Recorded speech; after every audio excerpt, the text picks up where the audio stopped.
दिनै जोङो Gohpur district committee UPPL नैबे जों हलंगी ब्लक कमिटि UPPL नि सिङाव थानाय नैबे नारेंगुरिनि बे गुवार गेलेग्रा फोथाराव जे 11थि गायसन सानखौ जोङो गाजा गोमजायै खुंफुंनो आखायाव लादों।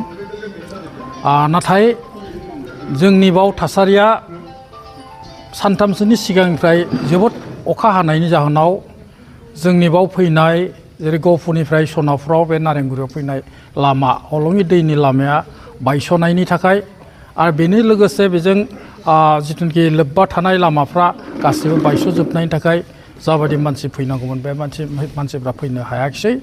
थेवब्लाबो जों दिनै गोजोननाय मोनदों जे UPPL दोलोआ बे 2015 मायथाइयाव दतमानि हारिमु फोथाराव जोनोम जानाय बे 10 बोसोर बैसोआव जोङो 5 बोसोराव जोङो गोहोआव थानानै आरो लोगोसे जोङो बे BTR नि एक्सटेनसनाव UPPL दोलोनि मानगोनां आफादगिरि प्रमद बर'नि दैदेननायावनो दिनै गहपुर सिमलगुरिसिम जोंनि BTR एरियाया गोसारनायखौ जों नुनो मोनदों।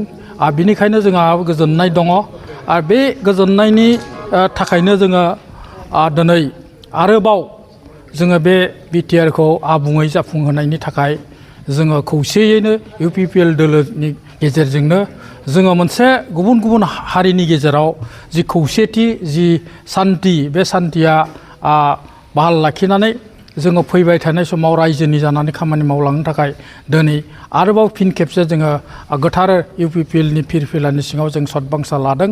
जों फैबाय थानाय समाव रायजोनि जि समस्या रायजोनि जिथुनाखि जोङो बर' जाथिनि गांनाय उखैनाय जि थामोनथा रैखाथि बे रैखानि थाखाय जों खामानि मावलांगोन।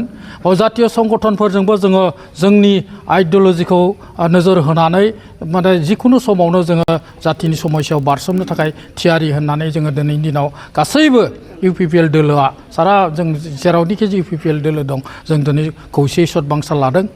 बिनिखायनो बिनि मोनसे अंश हिसाबै जोंबो गहपुर डिस्ट्रिक्ट UPPL दिनैनि दिनाव जों गहपुर डिस्ट्रिक्ट UPPL नि गासैबो बाव लाइमोन गांखं वुमेन्स सेल आरो बे ब्लक कमिटिनि जि मावथिफोर बे मावथिफ्रा ज' जानानै जोंबो सेन्ट्रेल कमिटिनि UPPL नि बिथोन बायदियै जों खामानि मावलांनो थाखाय दिनै ज' जानो थाखाय थियारि जादों।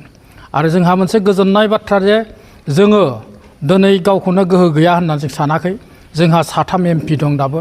जोंहा लकसभायाव 1 MP दं, राज्य सभायाव 2 MP दं आरो बिनिनो जोंनि मानगोनां आफादगिरि प्रमद बर'आ दिनै हम एफेयार्सआवबो पार्लियामेन्टारि मेम्बार मोनदों आरो बिनि अनगायैबो टेक्सटाइल आरो लेबार आरो स्किल डेभेलपमेन्टनिबो जों पार्लियामेन्टारि मेम्बार मोननो हादों।